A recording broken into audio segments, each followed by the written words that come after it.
Welcome to the NHL Wraparound podcast featuring Neil Smith, President General Manager of the 1994 Stanley Cup champion New York Rangers, and longtime ESPN NHL veteran Vic Morren.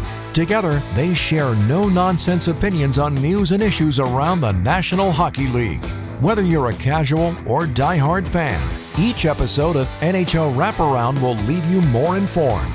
Now, here's your hosts, Neil and Vic. Welcome to the NHL Wraparound Stanley Cup preview show. Vic Morren, along with Neil Smith, and we're going to be joined shortly by TSN Analyst Craig Button to go through each of the opening round series. But before we start, Neil, in addition to our listeners in the U.S. and Canada, I want to give a shout out to a lot of the support that we have gotten abroad in Italy, Iceland, Finland, Czechia, Malaysia, and Australia. So in 15 months' time, I am thrilled that we are doing this playoff preview, and we are really reaching across the globe.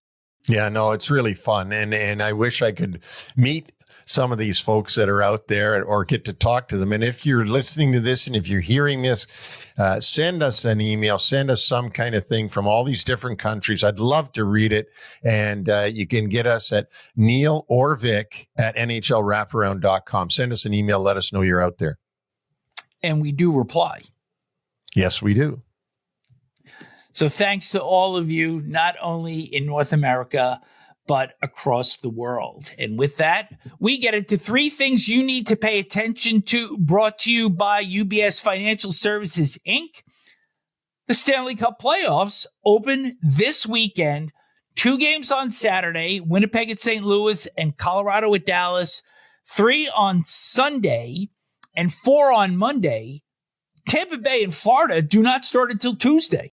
Yeah, they get a long layoff. I mean, you think about it, it's Friday today, obviously. And so they got Friday, Saturday, Sunday, Monday. Like that's 4 days between until their playoff starts. So Tampa played last night in New York, and they're going to have a while at home. They're going to have some home cooking.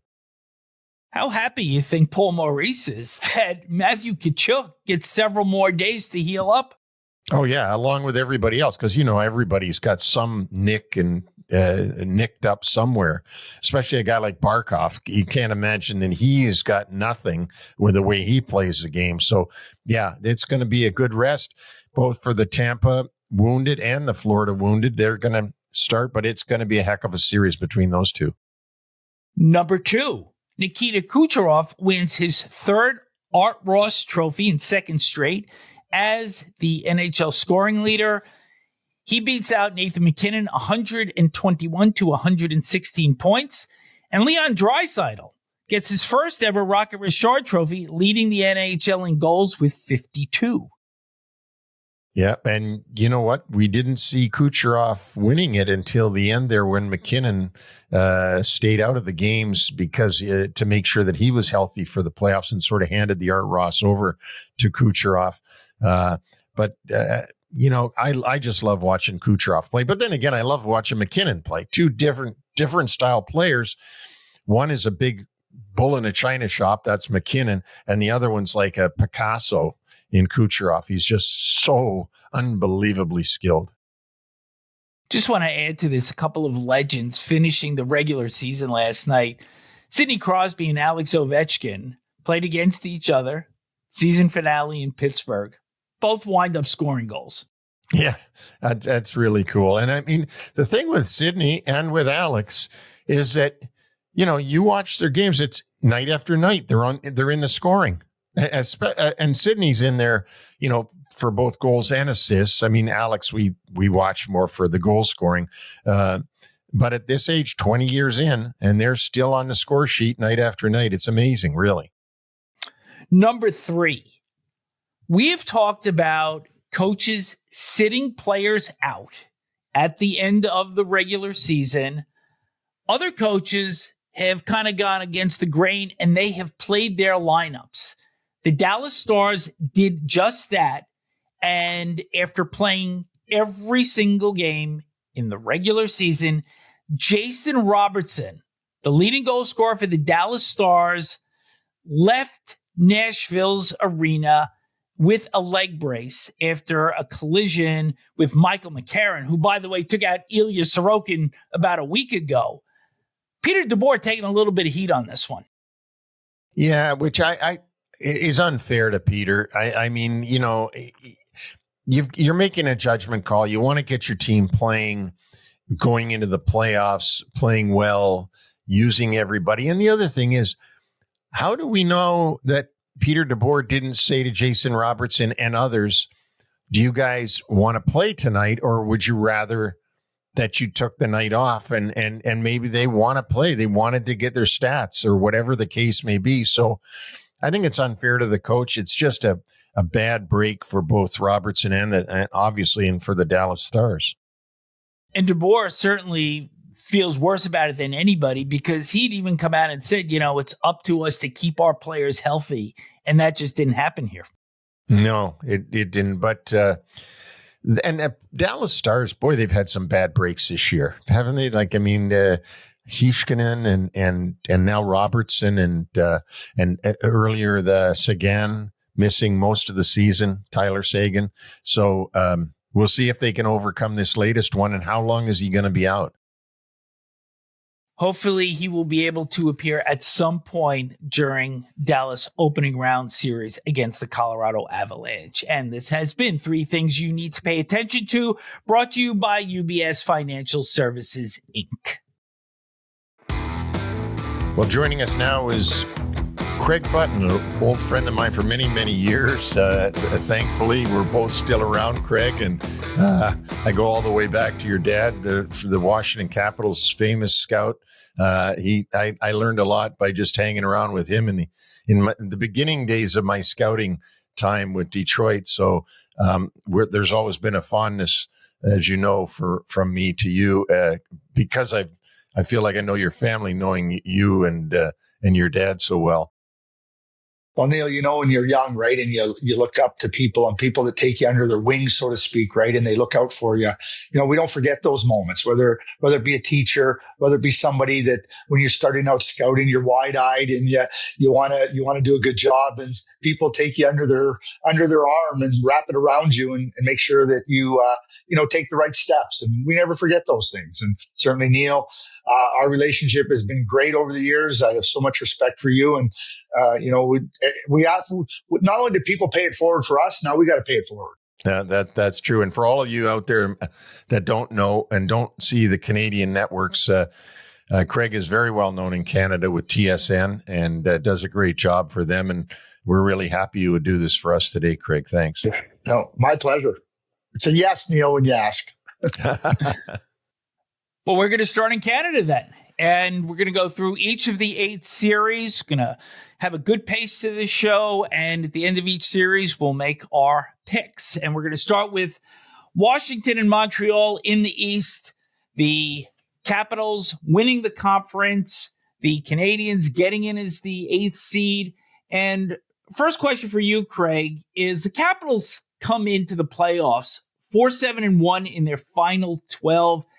And it still appears that they're still looking to find their footing after the chase for Alex Ovechkin's record. How do you see this affecting the series against the Canadiens? I think Washington's a really good team. You know, getting Logan Thompson back into the net sounds like he'll be available for game 1. When you've played really well and you know that you can find your game and they're a good team. They're big, they're strong, they're skilled. And to me, the Ovechkin thing was so special. And everybody got wrapped up in it. And I think that was wonderful. Well, it's playoff time. It's time to park that now. And I think the Capitals can do exactly that. I think they're well coached. And when you start to put the pieces together, this might be exactly the tonic that the Washington Capitals need, because the Canadiens don't play in the Forum anymore. So all those ghosts that used to haunt opposing teams, they might not be present in the new Bell Center.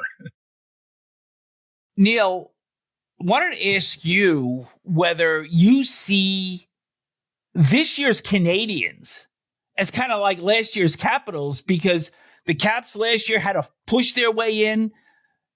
last day of the season, and Canadians have literally done the same thing this time. So it looks like they're following in their opponent's footsteps.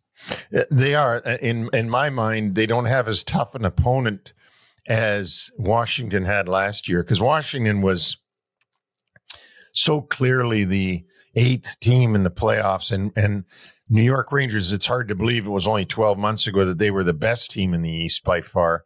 And it was a 4 straight shellacking. And I don't see that happening this year with Montreal and Washington. I do find it amazing, though, that Washington's in the same series that they were in last year, but they're the top dog now instead of the bottom feeder. So that's really interesting. It's going to be great experience for a young Montreal team, though. Yeah. Greg, you've gotten a great look at a Calder Trophy candidate, if not favorite at this point, because he's led his team to the playoffs, in Lane Hutson. What makes him special from a scouting perspective? I've been lucky. I've watched Lane since he was 16 years of age. And, even as he was entering the NHL last year, a lot of questions. When you have a player of his physical stature, there's going to be questions. And, Lane has to continuously answer those questions and show that he can. A lot of other players have to show that they can't. It's different for a player with Lane Hutson's stature. Here's what I said. I said that I've yet to see a level of play that Lane Hutson hasn't mastered. Yeah, now he moves into the NHL, and he's mastered that one too. And it's his brain. I mean, his brain's off the charts. He sees the game in 4D, 5D when we get to that. You think about his poise. You think about his edge work. But you can have great edge work, but you got to have an understanding of what's happening in and around you. You have to have that great awareness, and he does. And he's got a great confidence about him too. Lane has always been somebody that says, I can do this. And he just goes about his business. And I've watched for years, opponents, they all look at him and they all look at him and go, we're going to get him. We're going to get him. Well, they keep trying to get him. And I think he's going to retire, and you're going to have a lot of players. We tried. What do you expect out of Ivan Demidov in this series? I mean, he plays his first NHL game on Monday, comes in with the fanfare, has a hit, assist, a goal. What kind of impact can he have for the Canadians? Wow. I mean, Neil had a player that came into the New York Rangers and was an important player for him that he drafted in Alexei Kovalev. And like Kovalev, Demidov has this. He played in a top league. The KHL is a top league, and he had lots of success in the league. He's not a young kid coming into the league trying to learn the league. He's somebody that's played against hard players, good players, and he's got a confidence about him. And Neil, that's what Alexei had. He had this unwavering confidence that says, yeah, you're putting me in the lineup, I can do it. And that self-belief and that confidence, when you get to the NHL, nobody's patting you on the back, helping you along. If you come in and you're not sure yourself, you're going to struggle. And I think Demidov, Neil, has a lot of what Alexei Kovalev had in that regard. Yeah, and Michkov sort of similarly. They can do things that are spectacular, and they do it, and they're not afraid to try and do things. I mean, Kovalev drove us nuts the way he would get the puck stripped away from him, and he'd try to beat the last guy and all that stuff. But then again, who was there to get that big goal in Game 6 against the Devils that really, I mean, everything is talked about as Messier's hat trick in that game. But the thing that started us off was Kovalev at the end of the second period. Now, I'm dating our show back a long time ago. But talking about Demidov, I mean, you may go a game or two and Demidov doesn't be on the scoreboard, and you're going to say, like, oh, maybe he's not spectacular. All of a sudden, he'll show up and get an important goal for you because he's got that skill level that you're talking about, and he's got the courage to try things that a lot of us wouldn't have the courage to try. Yeah. Neil, pick on this series? I'm going to have to go with Washington, but it's going to be longer, I think, than people might think it's going to be. I think it's going to go, 6, maybe even 7 games. I just think that Montreal is going to surprise people in the fact that they're not going to go down real easy. Craig? I agree. I think the key for this, and Montreal is going to win one game, 2 games. Hey, listen, if they win 3, that gets them to game 7. I think the first game, they got to try to put some doubt into the Washington Capitals. Try to win that first game and just plant the seed and then start watering it. Yeah. Maybe hearken reminders back to the 2010 series when the Canadiens came back from down 3-1. But as you had said before, I think this series is the right tonic for the Washington Capitals, and I'm going to take them in 5 games. So let's move over to Carolina in Jersey. This is their 6th ever playoff meeting. The Hurricanes have won 4 out of the first 5. The teams played 4 games this year, 2-2. Teams won their home games. But one of the biggest questions here, Neil, I'll start with you. The Jack Hughes factor, not being in the Devils lineup. Dougie Hamilton has returned, but can this team realistically advance without their star forward? I don't think they can, because I don't think they can play the game that they've been so successful in playing, which is a real speed game, and Jack Hughes being the guy that sort of puts the icing on the cake.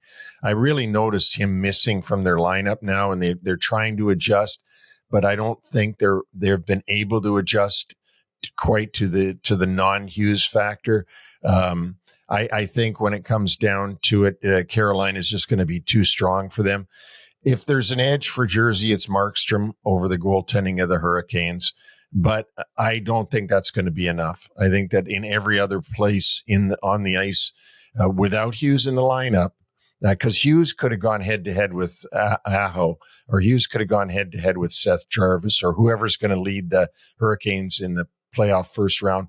I don't think Jesper Bratt can do it. I don't think he can do what Hughes could do. So I think it's going to be really tough for the Devils. You mentioned the goaltending, and Craig, you have seen this Carolina team continue to go to the well with pretty much the same pair in recent years. And Freddie Anderson wasn't able to get it done in his years in Toronto. He hasn't been able to get it done since joining the Carolina Hurricanes. Any reason to think this season could be any different? Yeah, I think that Freddie has suffered. If you go back and look at what he did in Toronto, even in Carolina, when they weren't able to win games, I think it was more because they couldn't score. I don't think it was because Freddie capsized. And certainly the goaltender gets a spotlight on him. That's just the way it works. And you find a way to win. And you can look it back and say, well, maybe if he didn't let that goal in, in a tight game. And certainly that's something that Freddie has. And when you look at Markstrom, and Markstrom, I mean, the New Jersey Devils made that trade because their goaltending was subpar. And now Markstrom has to go in and do what he's shown he can be really capable of. But Jacob Markstrom can be streaky too. And, a couple of years ago when Calgary and Edmonton played in the Battle of Alberta, the first series against Dallas, Markstrom was brilliant. Ottinger made it go 7 games before they lost in overtime. But there was no indication that Markstrom was going to go into the Edmonton series and capsize. And Mike Smith was terrible. Mike Smith was like beyond bad. And Markstrom said, "You want to see bad? I'll show you bad. This is how bad I can be."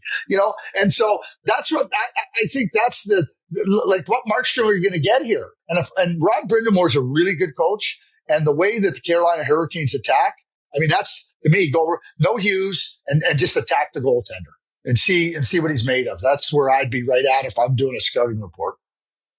Do you see any concern for the Hurricanes in having to win this series at home? Their home record this year was 31-9-1, but below 500 on the road.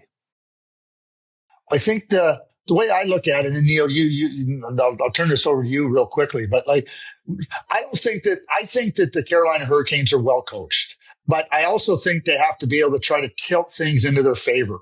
They have some players, some smaller players that where the matchups aren't right, you're going to be able to take advantage. So that's where home ice helps you. So I think home ice, Neil, is something that's important for the Carolina Hurricanes. Yeah, I agree with you totally, Craig. And I was there last year when Carolina eliminated New Jersey. And I think it's going to be the same this year. I think that I think this one's only going to go 5 games, and Carolina is going to move on to the next round. Yeah, Greg, I agree. I think we're all in unison here. So sweep for our panel, and the Carolina Hurricanes advance in 5 games. So sink your teeth in here, Craig. Toronto and Ottawa, which is so anticipated in Canada. The Leafs finally win the Atlantic Division. Ottawa gets in as wild card 1. It's their 5th playoff meeting. Toronto has won the previous 4. Last time they met was 2004 in the opening round. The Leafs won in 7 games, and it turned out that was their last series win for 20 years before beating Tampa in the opening round 2 years ago. They hired Craig Berube to replace Sheldon Keefe. The core 4 has delivered the regular season. Support players have done great. But now, here's the test. Yeah. It's been interesting here. After Roy McIlroy won the Masters, there was all this narrative around the Leafs. Well, what can the Leafs learn from Roy McIlroy's win? And I started to think about it. I said, Roy McIlroy had won other majors. Roy McIlroy had won lots of tournaments. Roy McIlroy was one of the best players on the planet. The Toronto Maple Leafs have won exactly nothing. 8 years with the core. And then that core is Nylander, Matthews, Marner, and Riley. And the most they've ever won in a playoff year is 5 games. That's 11 short of the Stanley Cup. They haven't come close. Roy McIlroy was a winner. The Toronto Maple Leafs have been anything but. Do I like their chances better this year? Yeah, I do. I do like their chances better. And I think that, with Craig Berube, with the blue line, I like the blue line. I like the Stolars. I think that takes some of the pressure off of Marner and Matthews to score. They've always scored during the regular season, and then they struggle in the playoff. But when you have such a good goaltender and you have a blue line that I think is playoff built, additions of Carlo and Tanev and Oliver Ekman-Larsson, I think that becomes something that gives them a much better chance. Neil, what about the emergence of Matthew Knies turning into a 30-goal scorer this year, and, of course, Bobby McMann as well? So in addition to the core 4, that offense has been augmented by additional support this year. Absolutely. And I'm really impressed with Knies and how he's turned into a power forward. And McMahon, is, as you said, is good. And everything that Craig was saying about a playoff defense is absolutely spot on. I find it funny that we talk about Ekman-Larsson now because he won the Stanley Cup last year with great esteem. And only 2 or 3 years ago, of course, we were wondering if anybody wanted him, or was he going to be run out of the league? But I think that this is going to be a very interesting series. And Craig, I hearken back to my days again with the Rangers and Islanders series and how hard it is sometimes for the Rangers to play the Islanders in a playoff series when they're the little guys out there in the suburbs and you're the big shot. And every game that Senators play against Toronto is a huge event, right? But for the Leafs, it's just another game. It's just another game that they got to play. And it was the same with the Ranger Islander thing. I'm sure it's in some respects, it might be a little bit like that with the McDavid and Draisaitl going against Calgary, your old team. But this is going to be a very interesting series. And, sometimes they say the team that, it seems like every team is a team Toronto doesn't want to face, no matter who you mention. But sometimes it is the Battle of Ontario is really the thing that, we got to do this. I was there in 2004 doing TV, and I remember how tough it was for the Leafs and Pat Quinn to beat the Ottawa Senators that year. And I think it's going to be really, really tough for them this year because there's no downside for Ottawa in this series. Absolutely no downside. As long as they don't get swept. I think that would be a downside if they got swept. That ain't going to happen, though. So and for me, Vic, if I know you're going to ask me in a second, I'm taking Toronto in 7.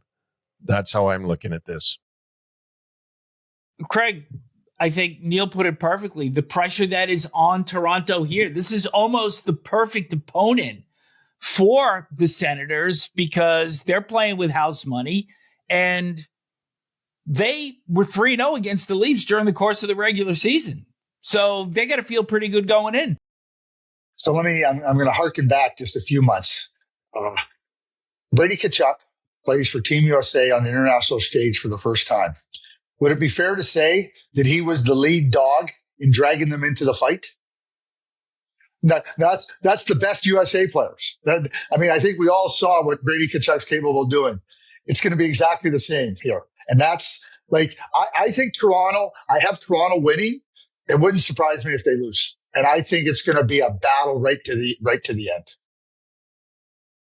The lingering injury, though, that Tkachuk has been dealing with, he did play in the season finale, but left after 10 minutes, took a stick up high. Team said it was precautionary. But this is something that may still be a storyline throughout the series. It could be. But, one thing we know about Brady is that he's going to be in for a penny, in for a pound.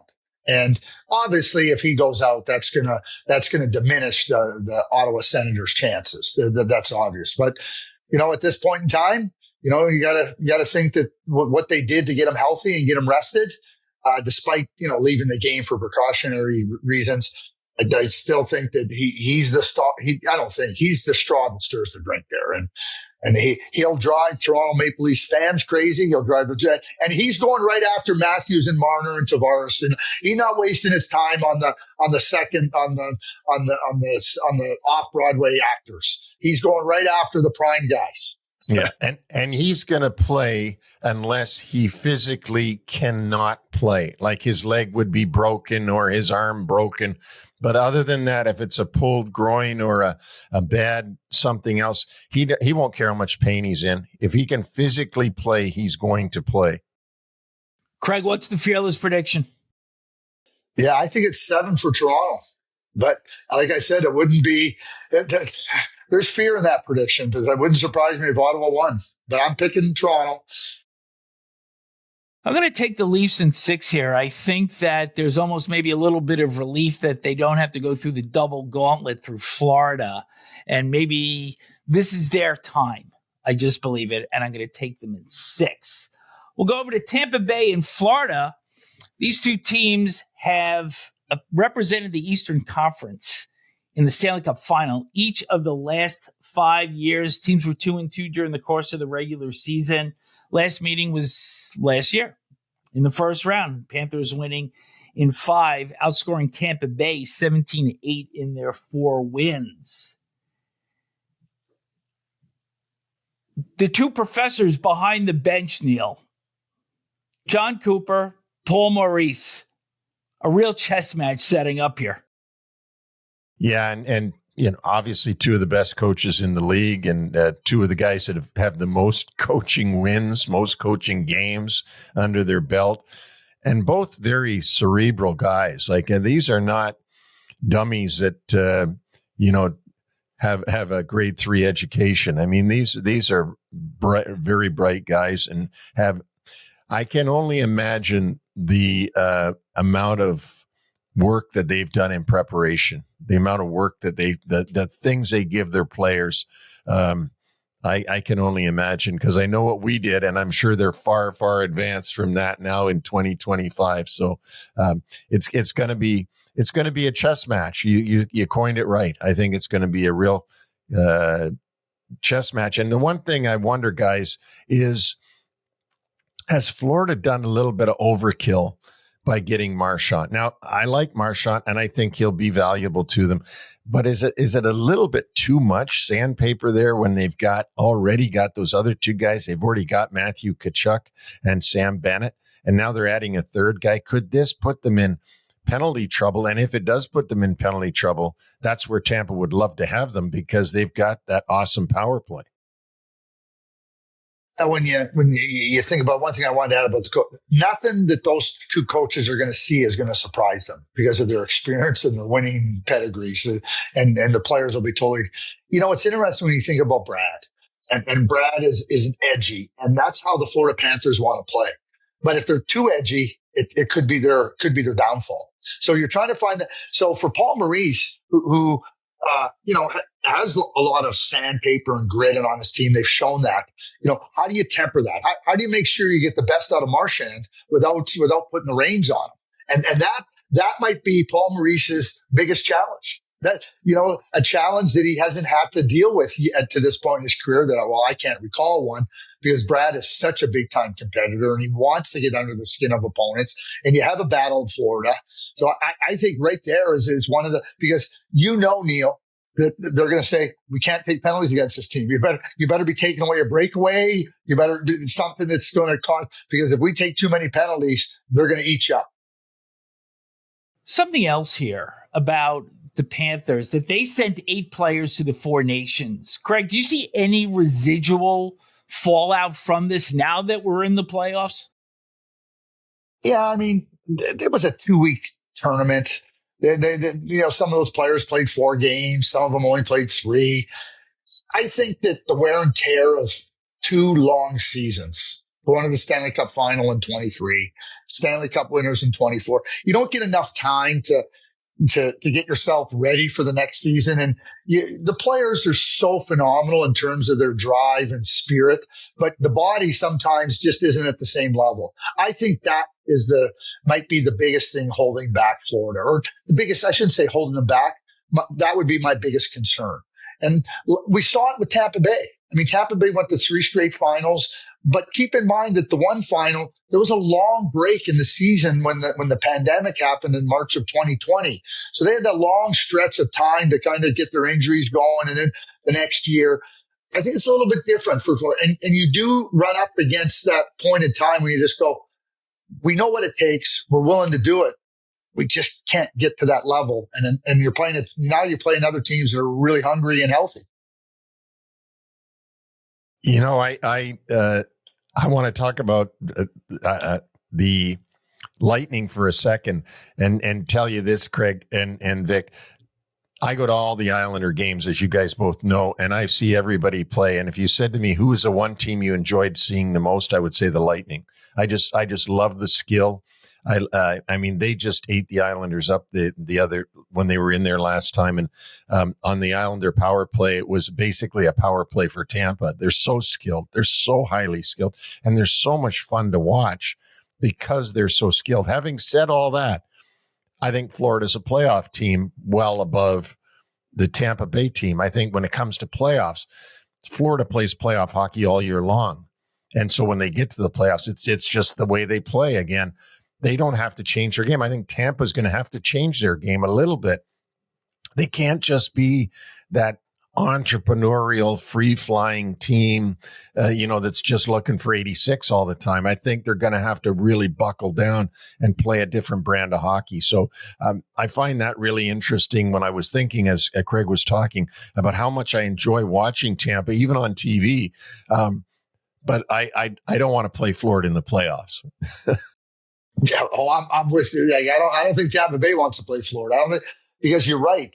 Like the 82 game regular season is just a dress rehearsal, literally for Florida, because they play the same way, and they know what it takes. And yeah, Ekblad will be out for the first 2 games, and that's where Tampa Bay is going to have to take advantage. They're going to have to take advantage of just light on the blue line for the first 2 games, and I think that's a big reason why they went and got Yanni Gourde, and they tried to replicate the additions of Goodrow and Coleman, because that skill that they had prior to those additions when they got swept by Columbus was their downfall. And then they have to learn you got to play differently. You can't play that open freestyle game. I think that Julian Brisebois recognized that when he tried to, I'll call it beefing up the roster to be able to play that way. Pick, Craig? I have Tampa Bay in 7. Neil? Wow. I got Florida in 7. I like that the Lightning have adequately replaced Steven Stamkos in terms of his production. Jake Gensel had a great year. Braden Point there as usual. And Brandon Hagel had a terrific year also. And I think that 7th game is going to matter. And I like Tampa Bay in 7. So Craig and I, arm in arm on this I'm one. the outlier. You are. 7 games. But I just wanted to, well, maybe we'll wait for the end because I can tie in with Neil with Colorado, Dallas, along with Tampa Bay and Florida, because I can tell you what, Neil was a manager. And when you're trying to improve your team and you go, okay, we're good. And you watch what other teams are doing, it's not, your seat isn't comfortable. No, never. We can get into that at the end. Our website is NHLWraparound.com, and Neil and I will be back all next week with our Stanley Cup dates. So we head over to the West, Craig, and the Winnipeg Jets, the President's Trophy winner, they meet the St. Louis Blues, who are the second wild card.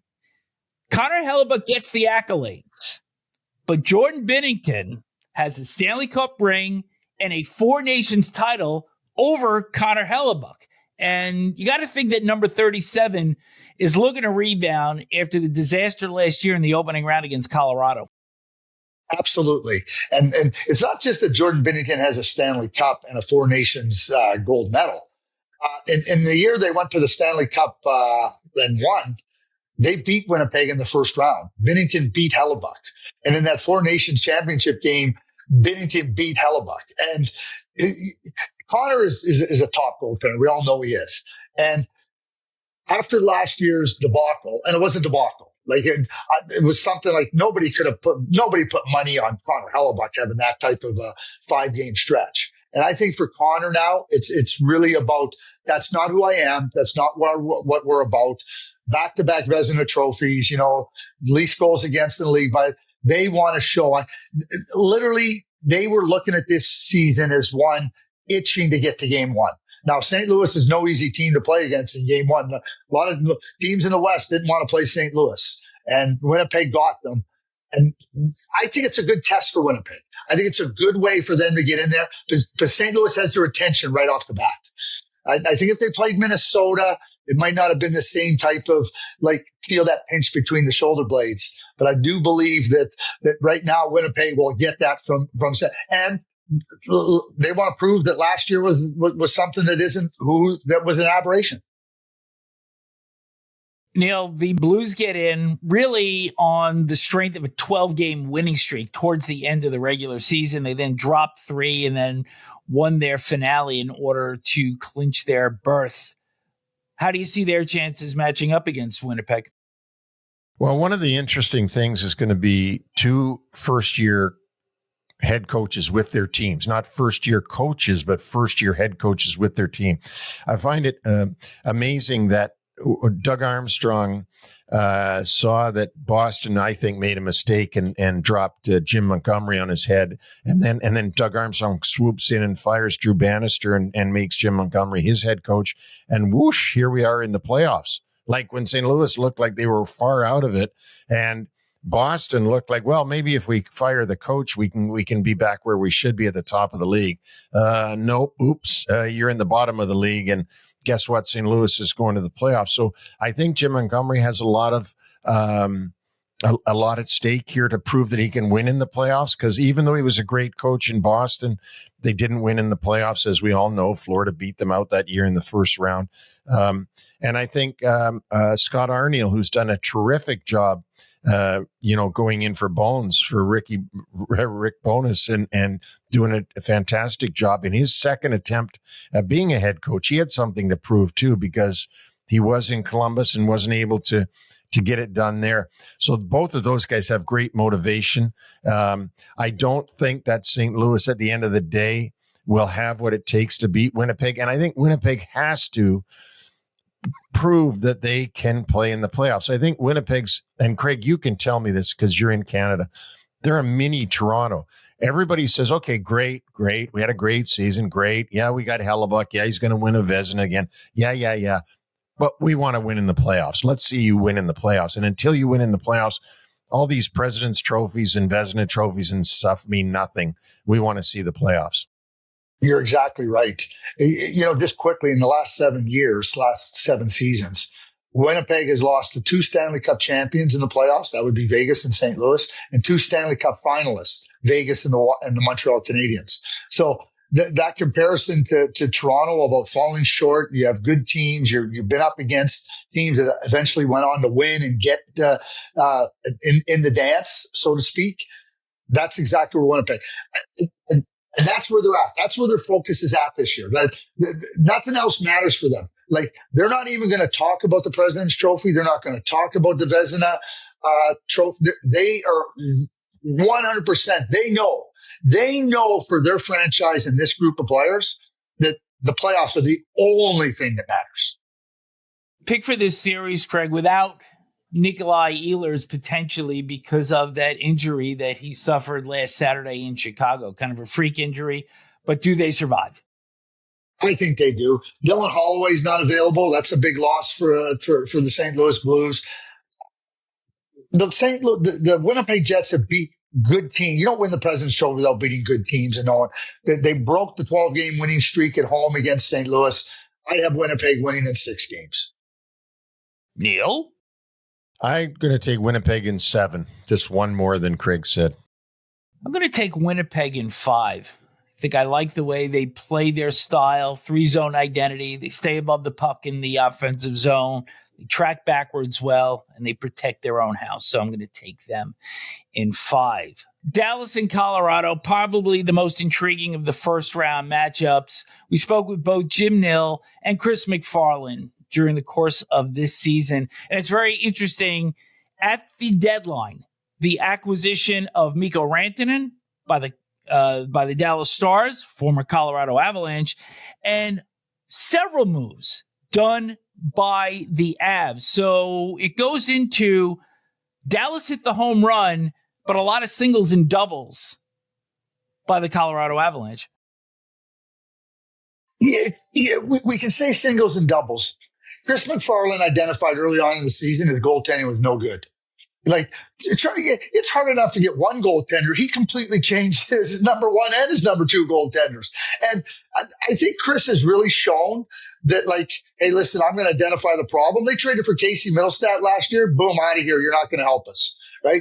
And, Martin Necas is a heck of a player. We can at some point in time we'll all do that. Like, yeah, it's a really, really good player. And then you go and get strength. You go get Nelson. You go get Coyle. You get players that can really help you. I know they made a pitch on Ryan Lindgren. We all love the way Ryan Lindgren plays. It just feels that he's a player that's taking his body as far as he can take it. And he's like Brady Tkachuk. He doesn't know any other way to play. If he's playing, he's giving you 100%. But you got Makar, you got Taves, and I think that that's a really good team in Colorado. And yeah, Josh Manson, they need him back just for the bulk on the blue line. But I think Chris McFarland has shown that he's going to put his team in a position to compete at the higher end. I'll just add this really quickly. Now, there's a lot of talk about the MVP and everything. I think Nathan McKinnon, I don't have him number 1 on my ballot for them, but I think he was so invaluable to that team because of all the changes that were going around him. Rantanen leaving, that they were surprised or, somewhat surprised.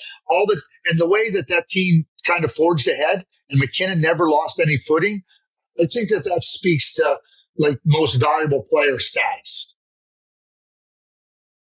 Neil, Gabriel Landeskog may be coming back into the Colorado lineup. He just got called back up after a 2-game conditioning stint in the AHL. Tyler Seguin is going to come back into the Dallas lineup. But on the flip side of that, Miro Heiskanen's status is still in doubt. And then, Rod Brindamore and Jared Bednar both took a little bit of heat for sitting players out at the end of the regular season when their opposition still had something at stake and could have affected the playoff race. But the other night, Dallas plays their lineup and Jason Robertson gets hurt. Plays all 82 games, gets hurt in the finale in a meaningless game. He was their leading goal scorer this year, and this could really flip the table to the side of the Avalanche. Yeah, it very much could. And it seems like with Dallas, something always happens near the end of the year that comes back to bite them. It's going to be interesting. I'm really looking forward to seeing 2 guys. I'm just so curious about the Landeskog thing. If he can come back and play in the playoffs, and I mean, and if he can, I'd be cheering for him because the guy kept the C all these years. The organization backed him up and was great with him, and it's a class act. Comes back as a captain. I'll be cheering for him to do well, but you also got to sort of cheer for Rantanen a little bit. I want to see how he'll do against Colorado. He didn't want to leave Colorado. He's now he ends up in Dallas of all places, which is their nemesis. And it's going to be interesting to see how he does. Then don't forget, guys, on the other side, and I just thought of this, you got Nikushkin, playing for Colorado, who Dallas turfed. So, I mean, you've got quite a battle here going on with these guys. You've got to give the edge to Ottinger over the goaltenders, over the Woods, Wedgwood and Blackwood. But I do think that the depth of Colorado and the health of Colorado is going to be too much for Dallas in this series, and that the goaltending will not outweigh the lack of health that Dallas is going to have. I just think Colorado is going to edge Dallas out in this one. I hope, Neil, you don't it doesn't bring up any painful memories. It was you won a Stanley Cup, but when Brian Leetch went out the next year in the playoffs, Zuby's great. You had a good team there. You had a good team, but the loss of Brian Leetch, it becomes too much. And I think for the Dallas Stars, the loss of Miro Heiskanen is too much.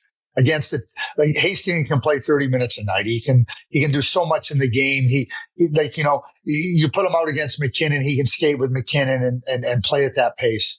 I just think it's too much to overcome. If Dallas wins, it's because Ottinger stood on his head.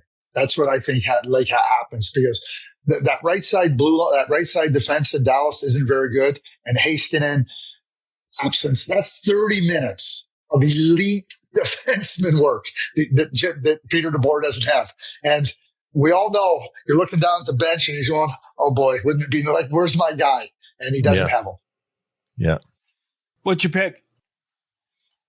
I got Colorado at 6.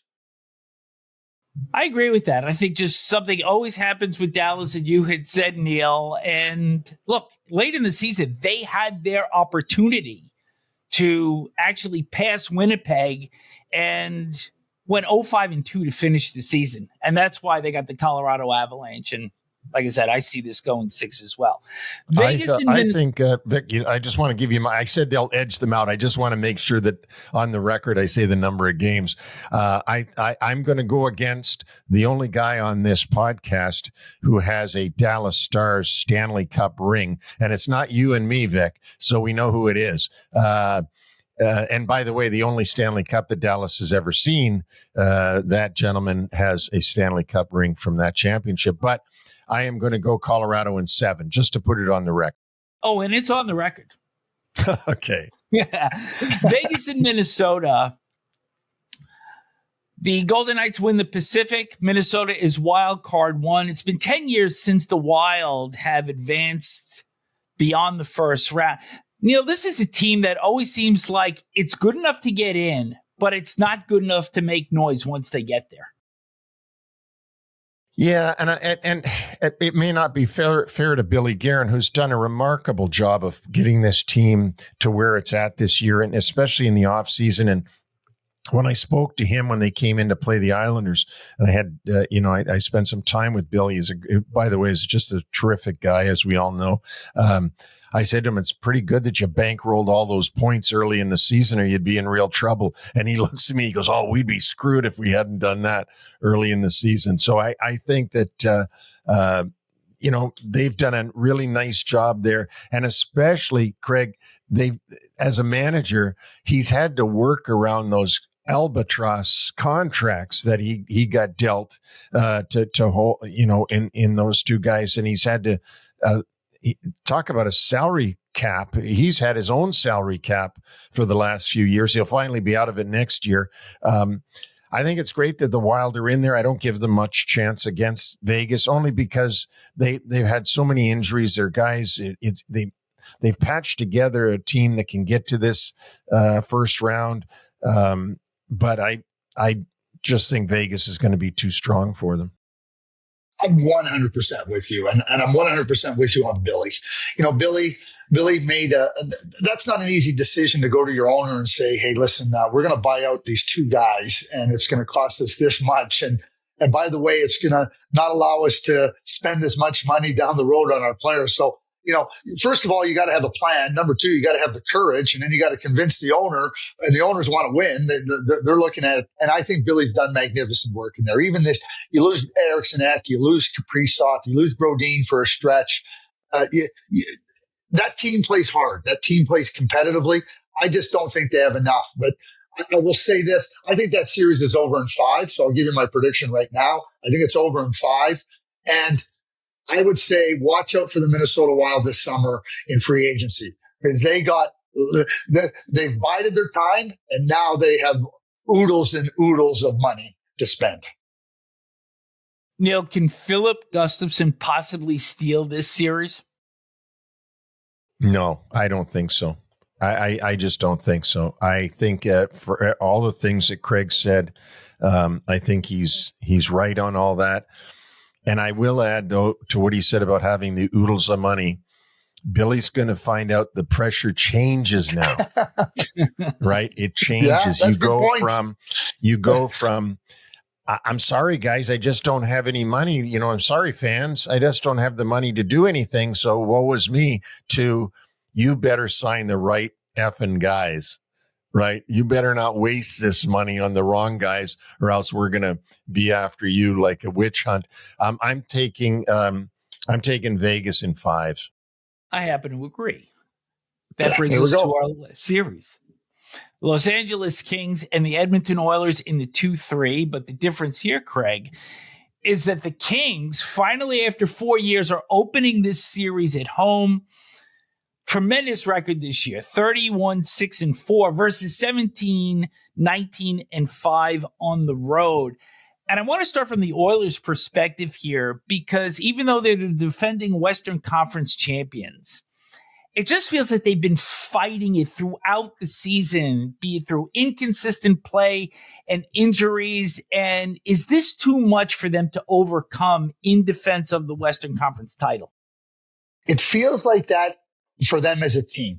And I don't think their team is as good as the one that lost in Game 7 versus Florida.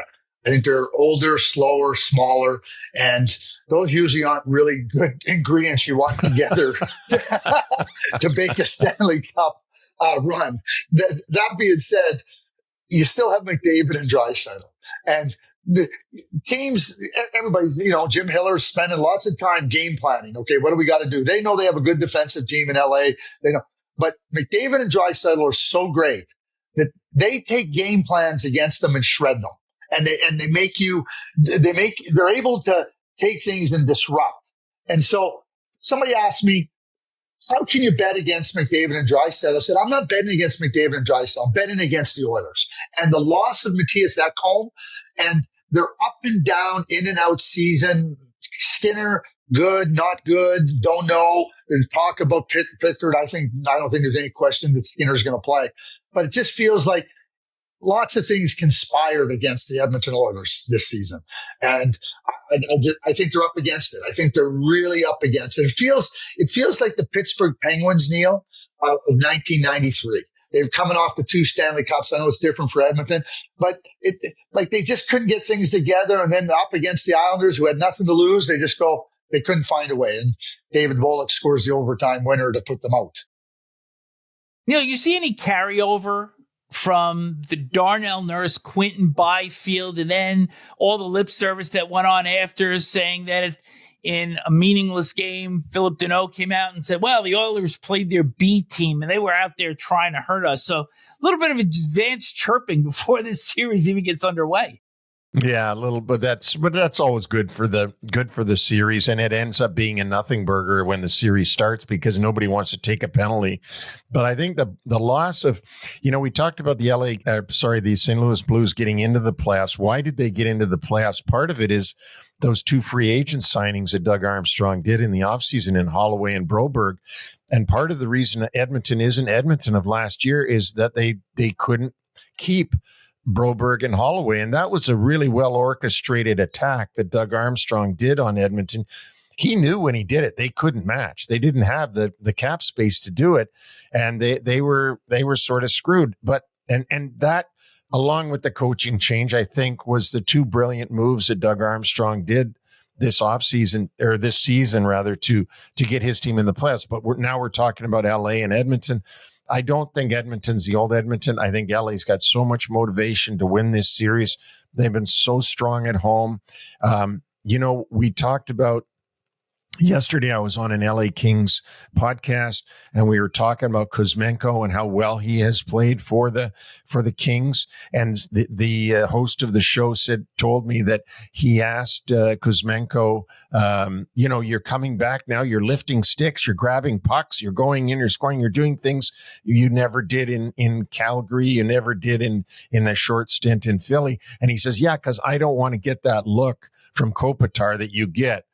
And, you got two big guys in that room, and Drew Doughty and Anze Kopitar. And if you're sitting in that room, like you're looking over at those guys going, I got to do everything I can. I got to do whatever they want me to do because I'm not going to let these guys down. These are iconic guys. I mean, probably both have their number retired by the LA Kings and maybe both Hall of Famers. But I think the LA Kings are going to win this series for the first time in 5 years. I just feel that way. I don't feel that Edmonton's the Edmonton we saw last year. And I don't know what's wrong there. I mean, specifically in the water, but there's something just not cooking right this year for them. They don't have the brand new coach they had last year in Knobloch. They got the same guy and he's coaching just as good. But I mean, all that he did last year with that great run they made in the regular season to get their season back going again, and then a great run in the playoffs. And there was a mystique about how did Chris Knobloch do this? And Paul Coffey's such a great guy with the defenseman. I mean, all that's gone now, right? Because that's last year's stuff. There isn't any of that charisma there this year. And I think the Kings are going to take advantage of the Oilers this year and play the great game that we've seen them play. Yeah, like I'll add about Edmonton too. You run into this spot where you've had this great run, and what's new isn't new, to Neil's point, anymore.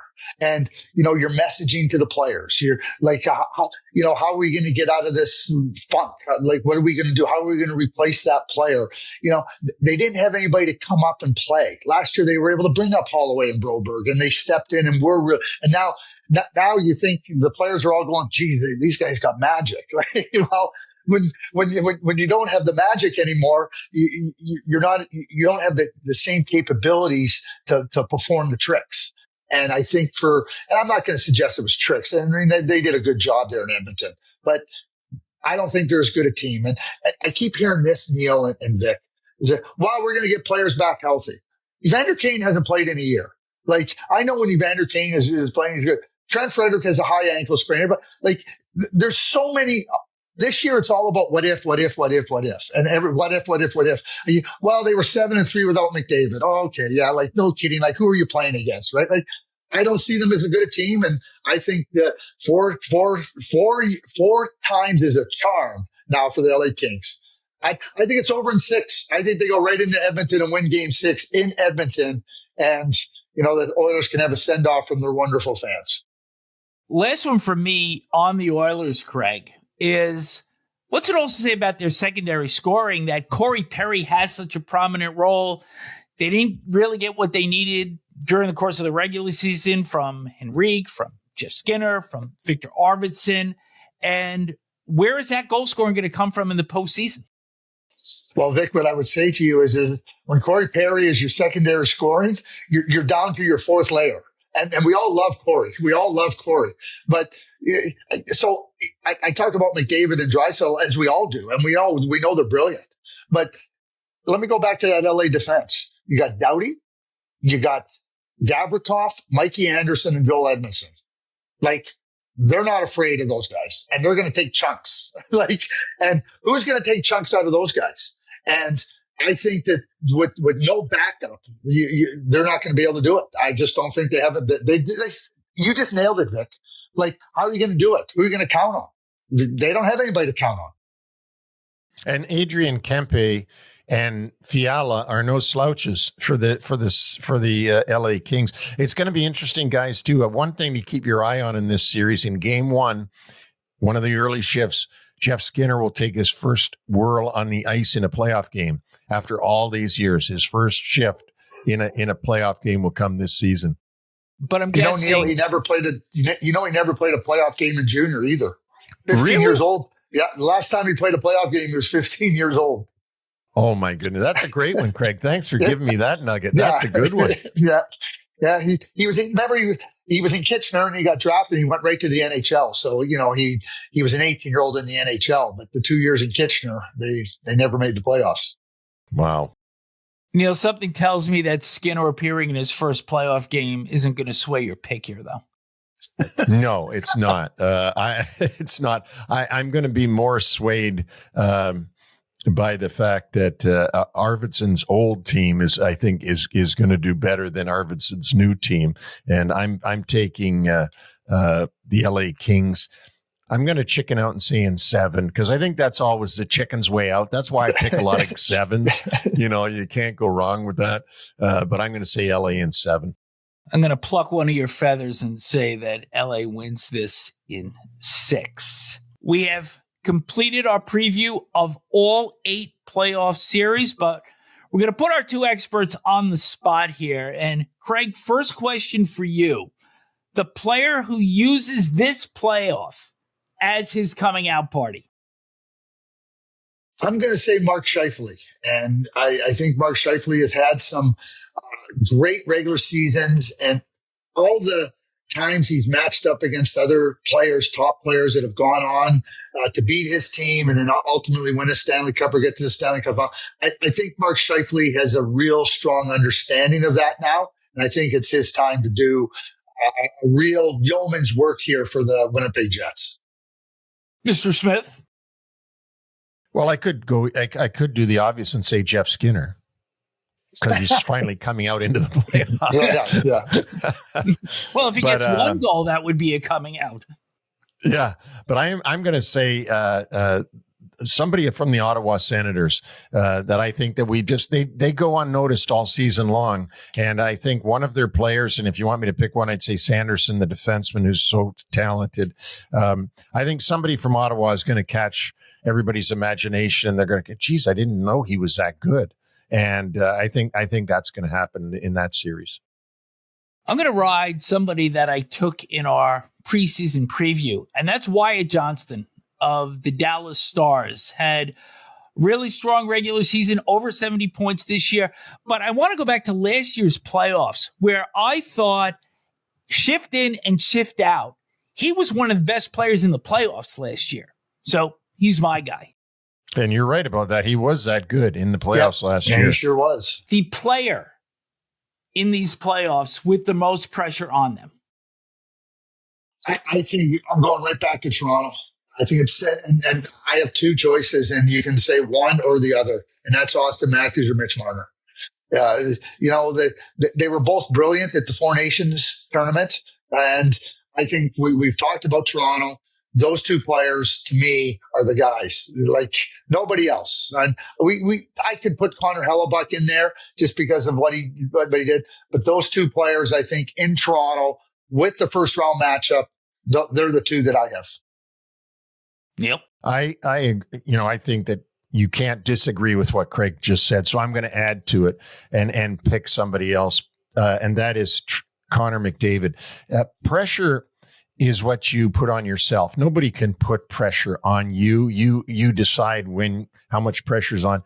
And Connor McDavid puts an enormous amount of pressure on himself to come through for the Edmonton Oilers. And we saw that last year. And the way that even though he was brilliant and won the Conn Smythe and everything, he was just completely downtrodden that they couldn't come away with the cup. So I think he's going to put a lot of pressure on himself, which means there's a lot of pressure on Connor McDavid. I'm going to say Connor Hellebuck, simply because of the playoff that he had last year, and he's going up against a goaltender in the first round that has had his number in recent years and recent events. So Hellebuck is my pick. Neil, team with the most pressure on them entering the postseason. All right, I'm literally putting this one on a tee for you. Yeah, well, I think the team that with the most pressure resides in Canada, and you take your pick. If you're in Manitoba or you're in Ontario, you've got Toronto Maple Leafs or you've got the Winnipeg Jets. But I'll go back to my hometown of Toronto and say it's back on the Leafs again. They've been waiting since 1967. Every year, nothing matters except what you do in the playoffs. It's been that way for a while now. And my goodness, if they don't beat Ottawa, Young Street will be having a riot, I think. So I say the pressure, the highest amount of pressure is on Craig Berube and his Toronto Maple Leafs. Neil, I agree with you 100%.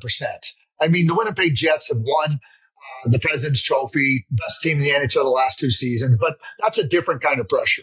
The Toronto Maple Leafs, this group of players hasn't won anything. They haven't come close to winning anything. And new coach Craig Berube, Brad Treliving's had an upfront look at where his team is at. If they don't win this series versus the Ottawa Senators, there will be massive change in Toronto. Not because I know there'll be massive change, because anything absent of massive change would be an acceptance of defeat. Yeah. And let me tell you let me add to that what Craig said. I just thought of this. It is so focused on how the Leafs do in the playoffs that nobody is really in the hockey world talking about the fact that one of the best players in the league is going to be a total free agent at the end of the year. And we don't even talk about it, but we do talk about, did you hear that Brock Besser said he's not probably going back to the Canucks? Meanwhile, Mitch Marner's skating around with 100 points and probably not going back to Leafs, but nobody cares because all they're worried about is what are the Leafs going to do in the playoffs? How about this one, Neil? What will Suter's next contract look like? Those types of things, right? I mean, you're right. Mitch Marner's a brilliant player, one of the best in the NHL. And he's out there. Nobody's talking about it. Oh, no, it's so true. What are they going to do about him? They're talking. I think Tavares' thing is more talked about than Mitch Marner. But anyway, I regress. I think that Toronto definitely has the most pressure. Yeah. I'm just going to split with you on this because I can. Not that I don't believe that Toronto doesn't have the most pressure, because I think they do. But I'm going to say the Washington Capitals, simply because they get in on the last day of the regular season last year. They're first this year. They haven't shown that they've done well when they faced adversity. And I think for an up-and-coming team like Montreal, do I think that they're going to lose the series? No. And I said it in my prediction. But I also think that there's a little pressure now that they are the hunted, as opposed to being a team in past years that have been doing the hunting. So that brings us to our pick for the Stanley Cup final. Craig, is this the year that Canada ends the drought that goes back all the way to 1993? I think that Winnipeg has that chance. I really do. I think that they're a good team. I think they're well coached. I think they have the depth. And the playoffs are about who can go the hardest, the longest. And I think they're built to do that. And, we talk about Scheifele and Connor and maybe Ehlers and, misses some stretch there. But they have Adam Lowry's a hard player. And Luke Schenn's a hard player, and Jake Moore, Josh Morrissey, and Dylan Sandberg. You need weight and heft and hardness to go deep in the playoffs. And I think the Jets have built their team along those lines. They got to go out and do it. You need the scorers to score. You need the grinders to grind. You need the defenders to defend. But I like the Winnipeg Jets' chances. I really do. And they in recent times. They beat up Dallas after Dallas had Radney. They beat up Colorado. They beat up St. Louis. They beat the good team. They beat up Vegas. And, I know the regular season isn't the playoffs, but I think that they've shown that they're playoff ready. Who do they beat? I think they beat the Tampa Bay Lightning, Neil's favorite team to watch. It is. Let's put it this way. If it's not Tampa Bay, it's Florida. I think Florida will have a representative in the Stanley Cup final for the 6th consecutive season. That's why that series is so fascinating to me, because, to me, it's one or the other. Neil?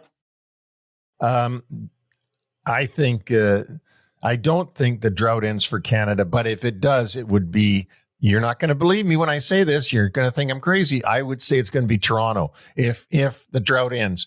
I do think Toronto, of all the Toronto teams I've seen, I think this one has a chance. Having said that, I know it's really hard there. I'm not picking them to win, by the way. I'm just saying if it's going to end, I think Toronto is going to be the team that ends it. However, I see in the final this year the Colorado Avalanche and the Florida Panthers. I think that it's going to the big series is going to be Winnipeg, Colorado, and whoever wins that is going to end up in the final and could very much win the cup. But that's the way I see it, and it's just Colorado's goaltending has to hang on. Let me put a bow on this. In our preseason preview, I picked the Canucks over the Maple Leafs, and we all know where Vancouver is. So I've only got one team left, and I'm going to take the Leafs to end not only Canada's drought, but their own that goes back to 1967, where they haven't even been back to the final since then. And I'm going to take the Leafs over the Colorado Avalanche in a dynamic Stanley Cup final. That would be dynamic. That would be. And Craig, I want to add to that I asked some folks from Toronto, I said, look, we took so much crap all those years that the Rangers did for the 1940 thing, right? And that was 54 years. And I get it. That's a long time. The Leafs have now been 58 years, okay, since winning. Why don't they get the crap that we got? And you know what the answer was? And they're right. They said, because it's too hard to chant 1967. 1940, yeah.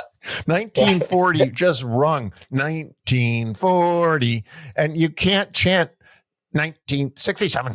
Yeah. It's too hard. Yeah. But we'll see if they can break that. I was alive for George Armstrong to lift the Stanley Cup in 67. So one of the few, maybe. Vic, you probably don't know this. My mother was Punch-In Black secretary. She was there for 62 and 63. Did not. Yep. Did not. Do you have rings or memorabilia from that? My mother has, she doesn't have any rings. I think she's got a pendant, and I think that's what they gave her. But, she was with the Leafs from 57 to 63. He was Punch's secretary. So, see, like you, Neil, she was alive when she still is alive. So she was, he knows what it's like to celebrate a Leafs victory, Stanley Cup. Well, victory. I know we're getting off on a tangent here, but I got to say this, being a Torontonian, when I was playing junior, and we had Bruce Boudreau on the show, and when Bruce and I were in junior in 1972, and who was the coach? George Armstrong, and it didn't seem that strange that Chief was the coach. I mean, and it didn't seem that strange that just 5 years earlier he had hoisted the Stanley Cup. And we thought, well, they'll do it again. They do it all the time. Leafs win all the time, so they're going to do it again. Can you imagine? George Armstrong was the coach of the Marlies, and here we are how many years later, and he's still the only guy that's ever done it.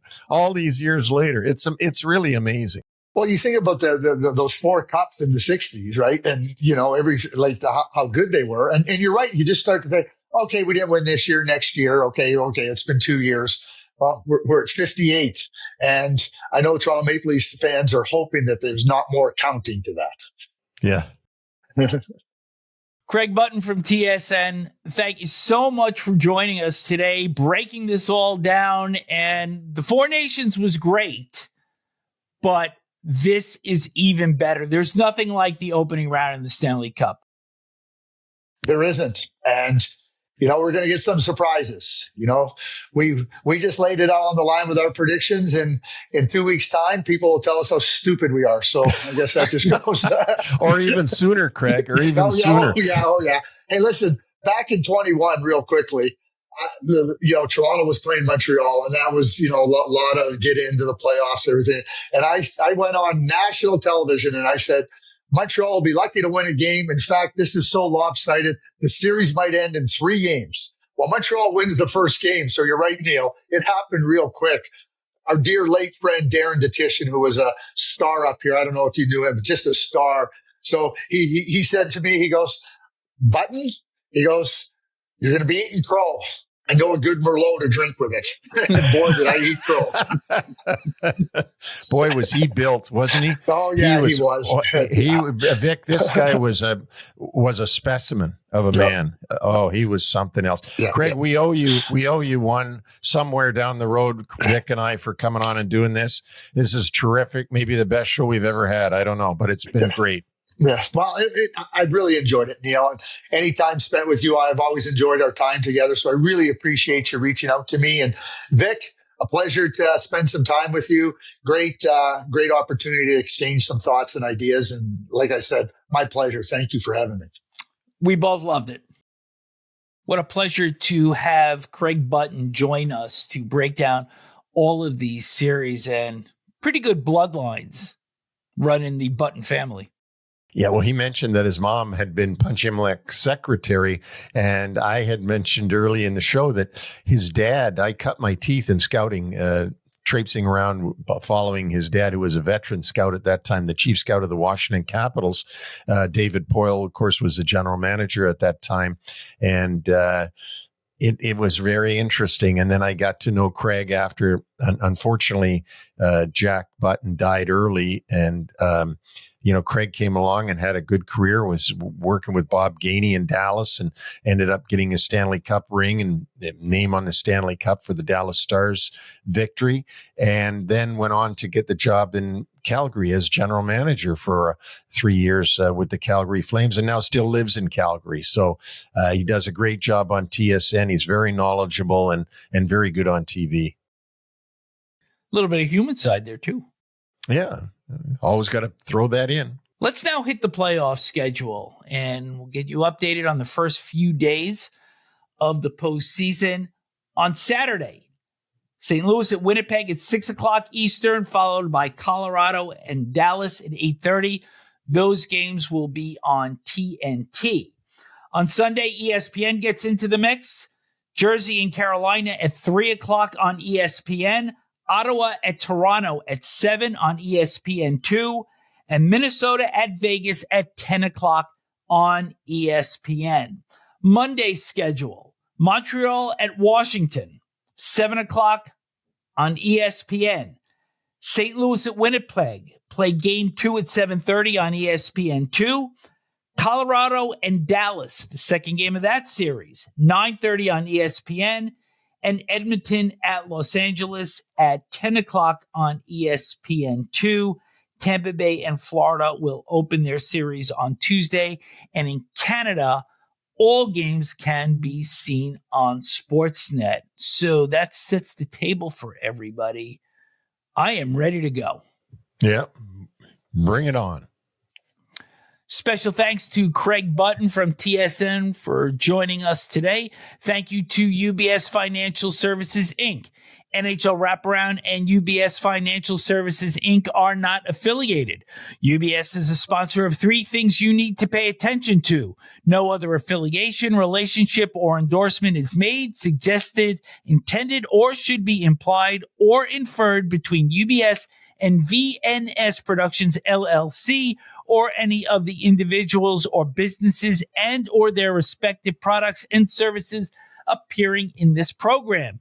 Thanks to our listeners. Send questions or comments to nhlwraparound@gmail.com. You can also reach us individually at neil@nhlwraparound.com or vic@nhlwraparound.com. We are on all podcast platforms, including Apple Podcasts, Amazon, iHeartRadio, Spotify, YouTube, and our complete catalog can be found on our website, nhlwraparound.com. So subscribe, like us, and check out some of our shorter clips on X at NHL Wraparound. We will be adding content throughout the 2-month Stanley Cup tournament. Our Stanley Cup dates begin on Monday, and so looking forward to really being able to concentrate on these series as they go along and not have to watch 13 or 14 games a night. No, it's going to be good. And I love your play on words, Stanley Cup dates. I spent all night thinking of that. Well, I'm going to get Margaret to make us some Stanley cupcakes to go along with your Stanley Cup dates. I'm going to eat it up. And you folks out there, eat up these playoffs as well. It is the best time of the year. We will speak to you on Monday.